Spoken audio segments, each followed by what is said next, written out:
ধনী হওয়ার গোপন মন্ত্র এখন আর খুব গোপন কিছু নয়। আমরা অনেকেই জানি আমাদের সমাজে অনেক বড় বড় ধনী ব্যক্তি রয়েছেন। ধনী হওয়ার প্রথম প্রক্রিয়া শুরু হয় নিজের অর্থ প্রদানের মাধ্যমে, অর্থাৎ আয়ের 10% নিজের জন্য জমিয়ে রাখতে হবে। একসময় সঞ্চয় যখন বেশি ভারী হয়ে উঠবে তখন নিজেকে বেশ শক্তিশালী বলে মনে হবে, কিন্তু শক্তিশালী মনে হলেই আপনাকে শক্তি দেখানো উচিত হবে না। আপনি আস্তে আস্তে এগিয়ে যান। খরচ আয়ের চেয়ে কমিয়ে আনতে হবে। বন্ধুরা, আপনি যতটুকু আয় করছেন তার চেয়ে বেশি খরচ কখনোই করা যাবে না।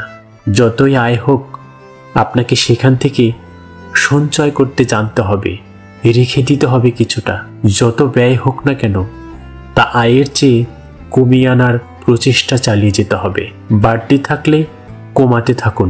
আধুনিক কনজুমার ব্যবস্থা মানুষের ব্যয় বাড়িয়ে দিয়েছে, আর এই বিষয়টি আপনার মাথায় সবসময় রাখতে হবে যে আপনি যা করছেন বা করতে যাচ্ছেন সে বিষয়টি কতটুকু সঠিক হচ্ছে সেটা মাথায় রাখতে হবে। আর এভাবেই আপনি আর্থিক দিক থেকে এগিয়ে আসতে পারবেন।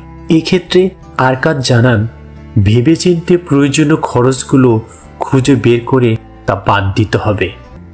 যে সঞ্চয় গড়ে তুলেছেন এবার তা বিনিয়োগ করতে জানুন। আর এই কাজটি আপনি যে কোনো ব্যবসার মাধ্যমেও করতে পারেন বা কোনো স্বর্ণের পেছনে ব্যয় করতে পারেন। অর্থাৎ সঞ্চয় দিতে স্বর্ণ কিনে রাখুন বা যে কোনো বিষয় আপনি মাথায় রেখে সেই বিষয়ের উপর আপনি সঞ্চয় রাখুন। এটা ভবিষ্যতের বড় বিনিয়োগ বলে মনে করতে পারেন আপনি। বিনিয়োগে কিছুটা ঝুঁকি থাকবেই, তাই বলে ভেঙে পড়লে চলবে না। মনকে শক্ত করতে হবে।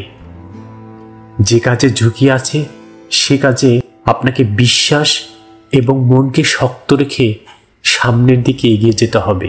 মনে রাখতে হবে, ঝুঁকি আছে বলেই মানুষের প্রচেষ্টা বেশি থাকে। এটা বিবেচনায় রাখতে হবে যে আমি যা করছি আমাকে এই কাজ করতেই হবে, আমাকে পারতেই হবে। ঝুঁকিকে সম্ভাবনাময় ক্ষতি বলে ধরে নিতে হয়, তবে বিনিয়োগের আগে অবশ্যই ঝুঁকির মাত্রা আপনাকে কমিয়ে আনতেই হবে।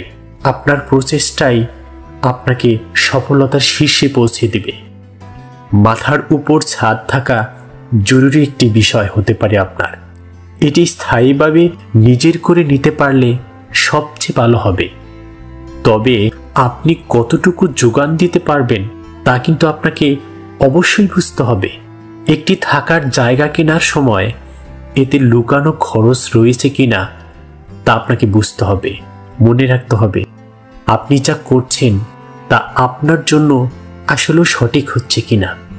কর্মক্ষম থাকা অবস্থায় ভবিষ্যৎকে গুছিয়ে নিতে হবে।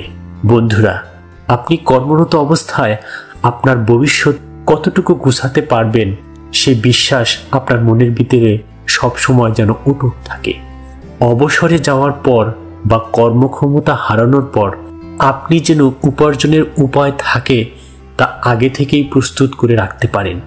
এগুলোর জন্যে আধুনিককালে ব্যাংক বা আর্থিক প্রতিষ্ঠানগুলোতে নানা ব্যবস্থা রয়েছে, আর সেগুলোতে আপনি যোগদান করতে পারেন। সেখান থেকেও আপনি চাইলে আপনার কর্মক্ষমতাকে কাজে লাগিয়ে আপনার আর্থিক দিক থেকে আপনি এগিয়ে যেতে পারেন আরও এক ধাপ। উপার্জন বৃদ্ধির জন্য জ্ঞান বাড়াতে হবে, আর এই কাজ শেখার কোনো শেষ নেই। মনে রাখবেন, যে ব্যক্তি তার কাজ থেকে অনেক বেশি শিখতে পারবেন তিনি সব থেকে বেশিরভাগ লাভবান হবেন।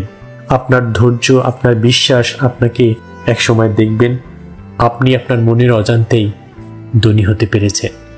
আমাদের আজকের এই ভিডিওটি আপনার কেমন লাগলো অবশ্যই কমেন্ট করে জানাবেন। লাইক, কমেন্ট এবং শেয়ার করতে অবশ্যই ভুলবেন না।